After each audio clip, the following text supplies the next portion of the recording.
Hello and welcome to Mic Drop, where I'm going to help you ace your next audition, or just learn to sing a little better. Today I'd like to talk about dynamics. So if you've done other kinds of music, then you probably heard the term dynamics. It just means how loud or soft you're singing, or playing if you're doing an instrument. So there's a lot of different techniques that you can do in order to use your dynamics. One of the big ones is if you want to have good dynamics, it starts on the foundation of good breath control.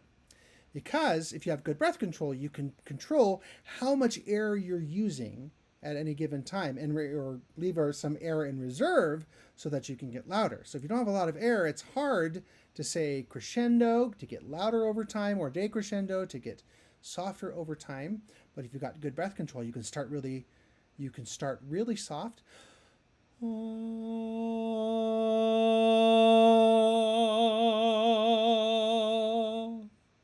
And crescendo and get louder over time. But if I don't have a lot of good breath control, that's going to be a really jerky transition. A lot of it has to do with your articulation as well. Your dynamics are going to sound better if you use good articulation. And that's especially true when you're singing softly.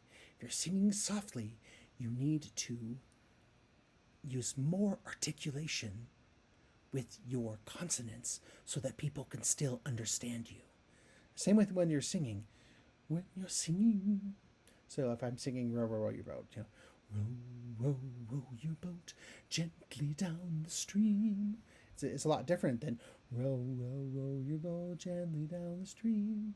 Like, it's harder to understand, but if you have that energy, even when it's soft, it's easy to see, oh yes, if you're singing really loudly, that requires a lot of energy. But actually, soft singing, done right, still requires a lot of energy.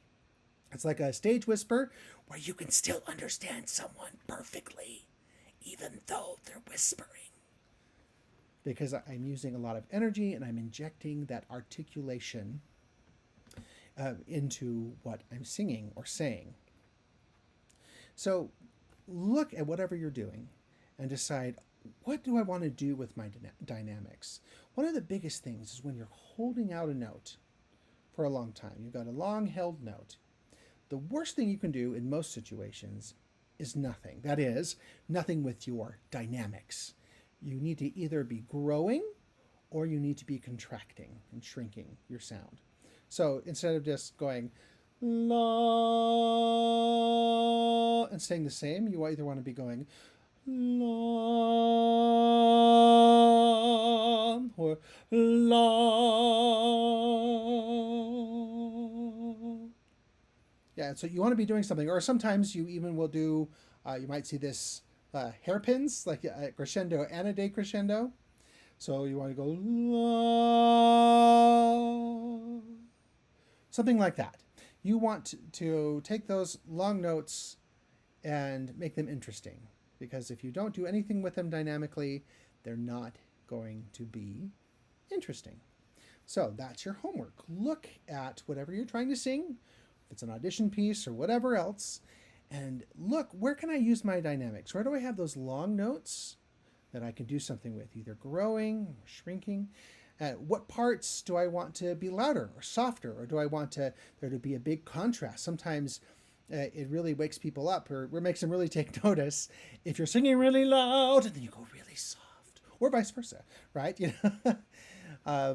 Dynamics add a lot to what you're trying to do. But remember, the biggest thing about dynamics, if you're going to use them after you've made your plan of where you want to sing soft and loud and grow, everything, you need to be doing the fundamentals of breathing right.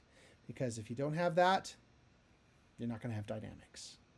All right, that's all for this little lesson. Now go out there and drop that mic.